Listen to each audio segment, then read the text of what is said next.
بسم اللہ الرحمن الرحیم۔ بندہ اللہ کے راستے میں کچھ دے، اللہ کی خاطر کوئی قربانی دے، جزا نہ ملے، ایسا نہیں ہو سکتا۔ بندہ اللہ کی خاطر زندگی گزارے، اللہ تعالیٰ اس بندے کی دنیا بھی اچھی کر دیتا ہے اور آخرت بھی اچھی کر دیتا ہے۔ حلیۃ الاولیاء کے اندر ایک عورت کا واقعہ لکھا ہوا ہے کہ ایک بادشاہ نے اعلان کر دیا کہ صدقہ نہیں دینا، کسی کو بھی صدقہ نہیں دینا۔ ایک سائل نے ایک دروازہ کھٹکھٹایا تو سامنے ایک لڑکی تھی۔ لڑکی کو کہتا ہے کہ مجھے صدقہ دے۔ لڑکی نے کہا بادشاہ نے منع کیا ہے، اگر میں نے صدقہ دیا تو میرے ہاتھ کاٹ دے گا۔ سائل نے کہا کہ مجھے اللہ کے نام پر دے۔ جب لڑکی نے اللہ کا نام سنا، اس نے پھر نہ آؤ دیکھا نہ تاؤ دیکھا، جو کچھ پڑا تھا اس سائل کو دے دیا۔ جب یہ خبر بادشاہ کو ملی، بادشاہ نے اس لڑکی کو بلایا اور اس لڑکی کے دونوں ہاتھ کاٹ دیے۔ کچھ دن گزرے تو بادشاہ نے اپنی ماں کو کہا کہ میرے لیے کوئی اچھی سی لڑکی ڈھونڈ، خوبصورت لڑکی ڈھونڈ جس کے ساتھ میں شادی کروں۔ بادشاہ کی ماں نے کہا کہ لڑکی ایک ہے میری نظر میں، وہ بہت خوبصورت ہے، بہت اچھی ہے، لیکن اس کے دونوں ہاتھ نہیں ہے۔ بادشاہ نے کہا کچھ نہیں ہوتا، جو بھی ہے میں اس کے ساتھ شادی کر لوں گا، اس کی خدمت کے لیے نوکرانیاں رکھ لوں گا، میں نے اس کے ساتھ شادی کرنی ہے۔ قسمت نے اسی لڑکی کے ساتھ بادشاہ کی شادی کروا دی۔ اب اس کے دونوں ہاتھ بادشاہ نے ہی کاٹے ہیں، لیکن صدقے کی وجہ سے اللہ یہ انعام دے رہا ہے کہ بادشاہ اس کی بہت زیادہ عزت کرتا ہے، بہت زیادہ انعام و اکرام دیتا ہے۔ اب صدقے میں اس نے 2 روٹیاں دی تھی تو بادشاہ اس کے لیے بے شمار انعام و اکرام عطا کرتا ہے۔ بادشاہ کو ایک جنگ پہ جانا پڑا، بادشاہ ایک محاذ پہ چلا گیا، اس نے وہاں سے خط بھیجا اپنی ماں کو، کہا کہ اے میری ماں، میری بیوی کا بہت اچھی طرح خیال رکھنا، اس کی یہ خدمت کرنا۔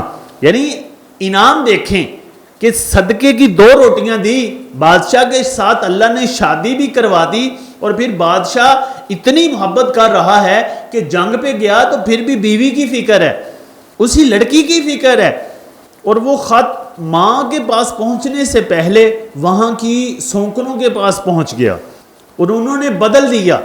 انہوں نے خط میں عبارت یہ لکھ دی کہ یہ عورت اچھی نہیں ہے، جو میری بیوی بنائی تو نے یہ اچھی نہیں ہے، اس کے پاس غیر مرد آتے رہتے ہیں، اس پہ نگاہ رکھنا، اور جو بھی آئے اس کو نکال دینا۔ جب ماں نے یہ خط پڑھا تو ماں نے حیرانگی کے ساتھ دیکھا، اور پھر ماں نے جواب لکھا، کہا کہ تیری بیوی بہت نیک ہے، تجھے کسی نے جھوٹ بولا ہے۔ اب واپسی پہ پھر قاصد ان سونکنوں کے ہاتھ میں آ گیا، ان سونکنوں نے عبارت یہ لکھ دی بادشاہ کو کہ تیری بیوی بدکار ہے اور تیری بیوی نے ایک بچے کو جنم دیا ہے جو تیرا بیٹا نہیں ہے۔ جب یہ خط بادشاہ کو پہنچا تو بادشاہ کو غصہ آیا۔ اب دیکھو محبت بڑی تھی بادشاہ کو، لیکن کسی کی چغلی کی وجہ سے، کسی کے بہتان کی وجہ سے، کسی کے دماغ خراب کرنے کی وجہ سے بادشاہ کا دماغ بھی خراب ہو گیا۔ بادشاہ نے کہا کہ اس کی گردن پر بچہ رکھ کر اس کو محل سے نکال دیا جائے۔ جب اس کی ماں نے یہ پڑھا تو ماں نے اس عورت کے سامنے یہ خط پڑھا اور اس لڑکی کو کہا کہ تو یہاں سے چلی جا۔ وہ لڑکی بیچاری اکیلی رہتی تھی، وہ چلتی چلتی دریا کے کنارے آئی، اور اب اس کے ہاتھ نہیں ہے لیکن اس کی گردن پہ بچہ ہے، اور وہ دریا کے کنارے چل رہی تھی، اس کا پاؤں پھسلا اور اس کا جو بیٹا تھا وہ دریا میں گر گیا۔ اب وہ اللہ سے ڈرنے والی، اللہ کی خاطر صدقہ دینے والی عورت تھی، وہ بہت نیک تھی، رو رو کر اللہ کی بارگاہ میں دعا کرنے لگی۔ پاس سے 2 بندے گزرے، انہوں نے کہا کہ اے بی بی تو کیوں رو رہی ہے؟ اس لڑکی نے کہا کہ میرا بچہ دریا میں گر گیا ہے، اب میں نکال نہیں سکتی تو اس لیے رو رہی ہوں۔